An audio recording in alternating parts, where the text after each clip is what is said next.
اعزنا اللہ بالاسلام، ہم ذلیل لوگ تھے، رب نے ہمیں عزتیں دیں اسلام دے کر۔ اس کے بعد ایک جملہ بولا، چونکہ پس منظر یہ تھا کہ امیر المومنین نے اپنے جوتے ہاتھ میں پکڑے ہوئے تھے اور پانی سے گزر رہے تھے، اور باہر نکل گئے تو جوتے ابھی بھی پکڑے ہوئے ہیں اور نکیل اونٹنی کی ہاتھ میں ہے۔ تو حضرت ابو عبیدہ نے کہا امیر المومنین جوتے پہن لو، کہیں ہمیں یروشلم والے دیکھ نہ لے، وہ کیا کہیں گے کہ امیر المومنین جوتے خود ہی پکڑے ہوئے ہیں، تو یہ تمہاری عزت اور آنر کے خلاف ہے کہ ہاتھوں میں جوتے۔ اب یہ سن کر حضرت عمر نے کیا کہا، لولا انت ابو عبیدہ لضربتک حتی جعلتک نکالا لامت محمد صلی اللہ علیہ وسلم، اگر تم ابو عبیدہ نہ ہوتے، چونکہ تم ابو عبیدہ ہو اور تم نے تقوی کے کئی کورس کیے ہوئے ہیں، تمہاری اسلام کے لیے خدمات بہت زیادہ ہیں، اگر تم ابو عبیدہ نہ ہوتے تو میں تمہیں اتنا مارتا اس بات پر جو تم نے کی کہ مار مار کے میں تمہیں امت کے لیے نشان عبرت بنا دیتا۔ اور تم آج لوگوں کے جو معیار ہیں ان میں عزت ڈھونڈنے لگے ہو، تم کہتے ہو کہیں ہمیں فلسطین والے دیکھ نہ لے، تو جو عزت فلسطین والے سمجھے کیا وہ عزت ہوتی ہے؟ کہا نہیں، ہم ذلیل لوگ تھے، ہماری کوئی عزت نہیں تھی، عزت ہمیں اسلام نے دی ہے۔ فمہما نطلب العز بالاسلام اعزنا اللہ، جب تک اسلامی طریقے کو ہم عزت سمجھیں گے تو ہمیں عزت ملتی رہے گی، اور اگر ہم اس کو چھوڑ کے کہیں اور سے عزت مانگیں گے تو پھر رب ہمیں ذلیل کر دے گا۔ حضرت عمر رضی اللہ تعالی عنہ کا یہ جملہ ہزاروں سبق ہمارے لیے لیے ہوئے ہے۔ آج کے ماحول میں ہمارے لوگوں میں، نوجوانوں میں عزت کے حصول کی ترجیحات بدلتی جا رہی ہیں۔ وہ سمجھتے ہیں شاید جیسے انگریز کریں ایسے ہم کریں تو پھر عزت والے ہیں، جیسے وہ کپڑے ایسے پہنے ہم بھی ان کے کپڑوں کی طرف پھر سٹیٹس بڑا ہے، جس طرح ان کے چہرے ہوں ایسے ہی ہمارے بھی ہوں تو پھر شاید ہم کھاتے پیتے محسوس ہوں۔ تو یہ بگڑی ہوئی سوچ ہے، یہ فطرت کے خلاف ہے۔ فطرت وہ ہے جس کی اذان حضرت عمر رضی اللہ تعالیٰ نے دی اور قیامت تک کے لیے کہا عزت اگر تم اسلام کے طریقے کو چھوڑ کر، نبی علیہ السلام کی سنت کو چھوڑ کر اگر تم کسی چیز میں عزت چاہتے ہو،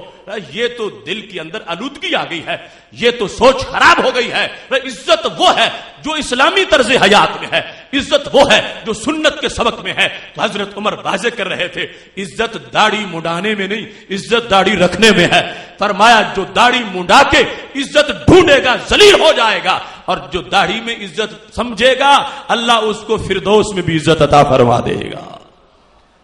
اس واسطے میرے نبی علیہ الصلوۃ والسلام نے فطرت سے تعبیر کرتے ہوئے اس کا ہمیں حکم دیا۔ تیسرے نمبر پہ سید عالم نور مجسم شفیع معظم صلی اللہ علیہ وسلم کا وہ فرمان جو کتب حدیث کے اندر حضرت رویفع رضی اللہ تعالیٰ عنہ کی روایت سے موجود ہے، اور ابو داؤد شریف میں بالتفصیل اس کا تذکرہ موجود ہے۔ حضرت رویفع بن ثابت رضی اللہ تعالیٰ عنہ اس کی روایت کرتے ہیں، اور یہ انداز جہاں پر بڑا عجیب ہے۔ نبی اکرم نور مجسم شفیع معظم صلی اللہ علیہ وسلم نے فرمایا یا رویفع لعل الحیات ستطول بک بعدی، اے رویفع مجھے یقین ہے تمہاری زندگی لمبی ہوگی، میرے دنیا سے جانے کے بعد بھی تم زندہ رہو گے۔ لعل الحیات ستطول بک بعدی، جو اصول حدیث میں لعل کی ڈیفینیشن ہے کہ جب سرکار دو عالم صلی اللہ علیہ وسلم یہ بولیں اس کا معنی شاید نہیں ہوتا، اس کا معنی یقین ہوتا ہے۔ یقیناً تم میرے بعد بھی زندہ ہو، میں جب قبر پرنور میں ہوں گا تم معاشرے میں موجود ہوگے۔ یہ صحابہ کے سامنے سرکار تفصیل کرتے ہیں، صرف ان کی بات نہیں، درجنوں اور بھی ایسی باتیں موجود ہیں۔ وہ علم غیب کی 43 اقساط جو ہماری مکمل ہو چکی ہیں ان کے اندر ان باتوں کا تذکرہ آ چکا ہے، اور یہ یقین ہے صحابہ کرام علیہم رضوان کا کہ ہمارے نبی صلی اللہ علیہ وسلم صرف آج کی خبر نہیں دیتے، کروڑوں کال کی خبریں بھی عطا فرماتے ہیں۔ جب فرمایا تمہاری حیات لمبی ہوگی بعد میں بھی تم زندہ رہو گے، تو انہوں نے یہ نہیں کہا کہ یہ تو کوئی بتا ہی نہیں سکتا، آپ کیسے بتا سکتے ہیں؟ نہیں، یقین ہے سب کو کہ سرکار دو عالم نور مجسم شفیع معظم صلی اللہ علیہ وسلم نے جو فرمایا ہے تو سچ ہے، بلکہ اس پر محدثین کا ضابطہ ہے، امان الاحبار اور دیگر کتابوں میں موجود ہے کہ جہاں بھی نبی علیہ السلام نے کسی کو فرمایا ہے کہ تم میرے بعد بھی زندہ رہو گے، میرے جانے کے بعد بھی تم ظاہری حیات میں موجود رہو گے، کہتے ایک بات بھی خلاف واقعہ نہیں ہوئی، وہ سارے ہی بعد میں زندہ رہے ہیں، ویسے ہی رہے جیسے سرکار نے خبر دی۔ اب حضرت رویفع کو یہ خبر دینے کے بعد آپ نے فرمایا فاخبر الناس، آپ لوگوں کو خبر دینا میرے بات، ان من عقد لحیتہ، کہ جس نے اپنی داڑھی کو گرا لگائی، فإن محمدا منہ بریء، محمد صلی اللہ علیہ وسلم اس سے بری ہے، جس نے اپنی داڑھی کو گرا لگائی، من عقد لحیتہ، جس نے اپنی داڑھی کو گرا لگائی، فإن محمدا صلی اللہ علیہ وسلم منہ بریء، وہ میرا کچھ نہیں لگتا، میرا اس سے کوئی تعلق نہیں ہے، وہ میرا امتی نہیں ہے، میں اس سے بیزار ہوں، میں اس سے بری ہوں جس نے اپنی داڑھی کو گرا لگائی۔ اب یہاں پر عقد لحیہ،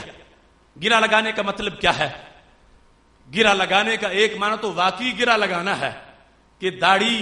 لمبی تھی اس کو گرا لگا دی، دوسرا مطلب یہ ہے کہ داڑھی کو ہر وقت اوپر چڑھاتا رہتا ہے اور نیچی سیدھی کنگھی نہیں پھیرتا، پھیرے تو اس کو لپیٹ لپیٹ کے اوپر کرتا ہے تاکہ چھوٹی محسوس ہو، بڑی محسوس نہ ہو۔ تو میرے نبی علیہ السلام فرماتے ہیں جو داڑھی رکھ کے بھی ایسا کرتا ہے میرا اس سے کوئی تعلق نہیں ہے،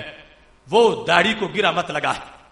اور تیسرا مطلب وہ جس طرح سکھ جو ہے وہ چپکا دیتے ہیں گوند لگا کر،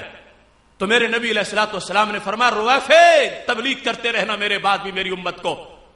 کہ یہ معمولی سنت نہیں، یہ بڑی سنت ہے، صرف اس کا ہونا ہی کافی نہیں، اس کا دکھانا بھی ضروری ہے۔ جس نے رکھی ہے میرا حکم مان کے وہ اس پر بھی پہرا دے کہ اس نے یہ چھوٹی زہر نہیں کرنی، یہ بڑی دکھانی ہے، اور جس نے ایسا کیا میں اس سے بری ہوں اور میں اس سے بیزار ہوں۔ اب آپ سوچ لیں کہ داڑھی کا حکم کس درجے کا ہے اور پھر داڑھی کے حکم کی تفصیلات کس انداز کی ہیں۔ عاشق کے لیے تو اتنا کافی تھا کہ اسے پتا چل جاتا میرے نبی علیہ السلام کی داڑھی ہے، لیکن یہاں تو اس پر اضافہ ہوا کہ سرکار نے آرڈر بھی دے دیا کہ تم نے رکھنی ہے، اور پھر تیسرے نمبر پر یہ جو ناراضگی فرما رہے ہیں عاشق کا، اس سے بڑا نقصان کیا ہو جائے گا اگر سرکار ناراض ہو جائیں۔ فرمایا محمد صلی اللہ علیہ وسلم اس سے بری ہیں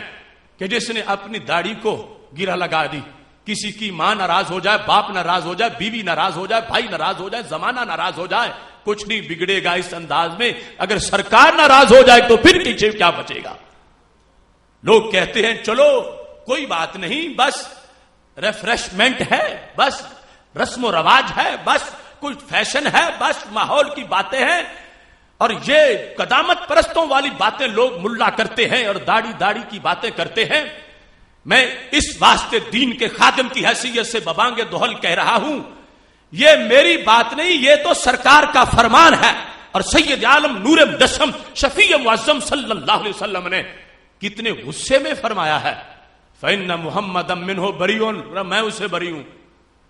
اب سرکار نے ہی تو ہاتھ پکڑنا تھا قیامت میں، سرکار ہی کی تو ذات ہے، گنہگاروں کا روز محشر شفیع خیر الانام ہوگا،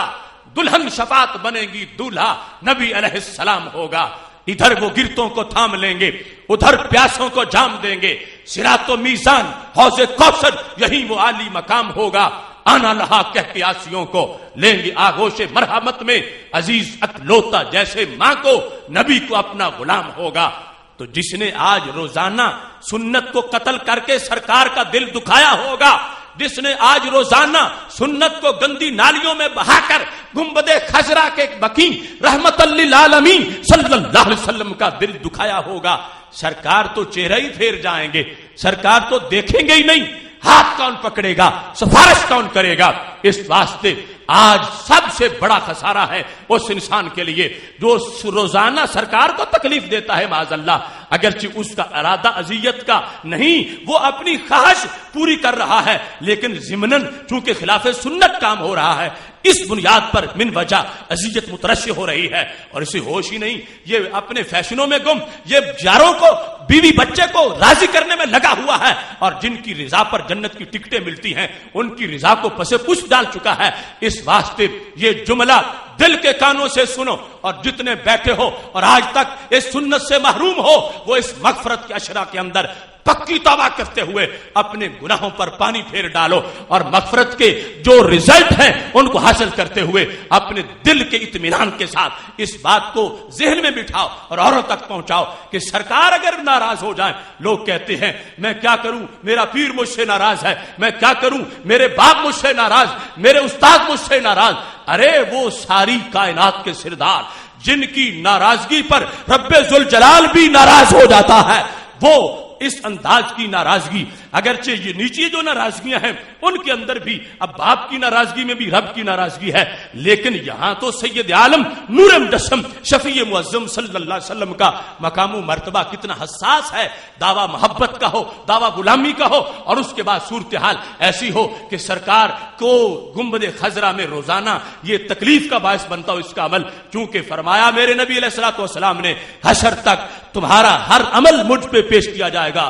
یہاں تک کہ فرمایا جو تن کا مسجد سے اٹھا کے باہر پھینکو گے میں وہ بھی دیکھتا رہوں گا۔ اس واسطے ہمیں جو پیار ہے کہ سرکار خوش رہیں، سرکار کو کوئی کوفت نہ ہو، تو پھر ہمیں اپنا عمل ایسا رکھنا چاہیے کہ جس کی بنیاد کو ہم باعث نہ بن جائیں۔ تو یہ چہرے پر نور اور چہرے پر داڑھی جو سر فہرست ایک سنت ہے، اس کی بنیاد پر ہمیں اس کا اہتمام اس انداز میں کرنا چاہیے کہ جس کی وجہ سے سرکار خوش ہوتے رہیں، دشمنوں پہ دھاک